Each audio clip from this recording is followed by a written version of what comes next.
Hello, it's Jeremy with ABC Emergency, and welcome to the very first Q&A. I want to thank everyone that sent their questions in. That being said, if I don't get to your questions in this video, I promise I will try to get to them in the next Q&A. I tried to stick to questions that I could answer very quickly and concisely, as well as questions that were repeated multiple times by different people. So let's dive in.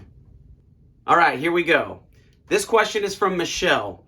Is there a way to clean water besides boiling it in case access to heat isn't available? Great question. Yes, there are multiple ways to clean water besides boiling it. Now, we don't necessarily use the word clean when referring to water procurement. There's two types of things that we like to refer to. The first one is filtration, and the second one is treatment. So, filtration is when you're forcing water through some kind of a medium so that you get instant, clean, drinkable, potable water on the other side. So, water filters, right? There's lots of products out there. I have like 5 that I just kind of alternate through. MSR, Katadyn, Platypus, you name it, LifeStraw. There's lots of products out there. So find the one that you like best and you're good to go.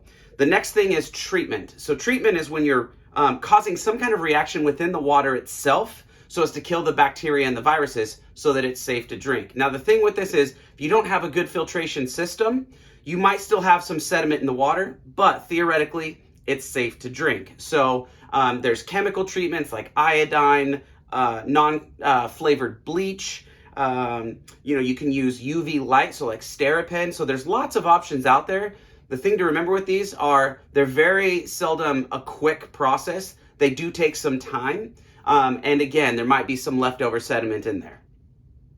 Aaron, how do I know what I need to prepare for?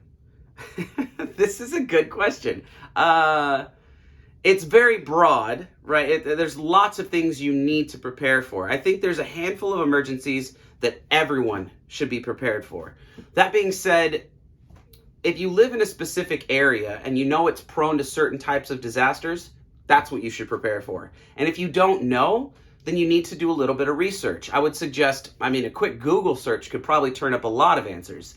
If that doesn't work, there's lots of great resources with like FEMA, your local Red Cross chapter, even just calling the local fire department and seeing if they have any answers for you. So do a little sleuthing, see what you can turn up, because you might be surprised. Rebecca wants to know, when storing rice, noodles, etc. in buckets with oxygen absorbers, do you add new absorbers every time you open the bucket? Or, the separate question, or leave the bucket closed for years as a backup food supply? So there's 2 questions here. Let's tackle the first one. The way that oxygen absorbers work is they're like an iron powder mixed with salt. So every time you open the bucket and new oxygen and moisture gets down inside there, that product slowly starts to break down and essentially rust. So if you're going to open the bucket for a long period of time, yes, you are going to have to add more absorbers. You also want to keep in mind, if you're pulling stuff out of that bucket, you're creating bigger air cavities. So if you're going to take half the food out of the bucket, yeah, you're going to have to put more absorbers in there. Some foods also store better with absorbers than others. Things like rice, right? There's not as much oxygen around the rice, so those store a little bit better than, say, things like pastas, because there's lots of oxygen in and around them. So a couple things to keep in mind there. Now, the second part of that, leaving the bucket closed for a long period of time. Emergency food is meant to be used in an emergency. So if a big emergency happens and you're saying like, oh, I just can't eat this food, but it's been a couple days, eat the food, right? So don't just store these things in buckets and never crack them open if you need them. That being said, if you have food that you just want to use for long-term storage and you have other options, take those options first and leave the buckets for later.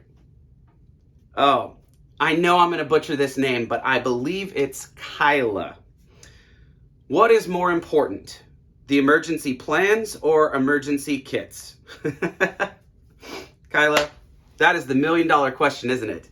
I know a lot of people are going to disagree with me on this, but I think they're both equally valuable. And I know a lot of people say, no, kits, gear, you got to have those things. The truth is, I think that you can have all the gear in the world and no plans, and when the emergency happens, it's going to be chaos.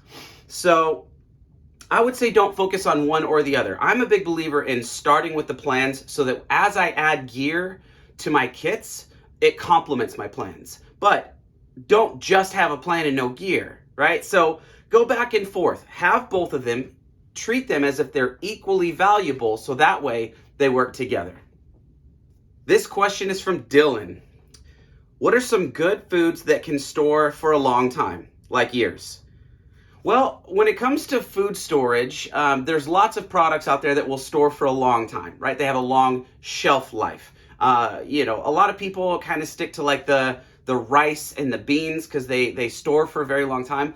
I don't particularly store lots of those. I have some, but when an emergency happens, I don't want to be stuck with just rice and beans. So I also have freeze-dried foods. Now, there's companies out there that sell meal kits, so you can have breakfast, lunch, and dinner.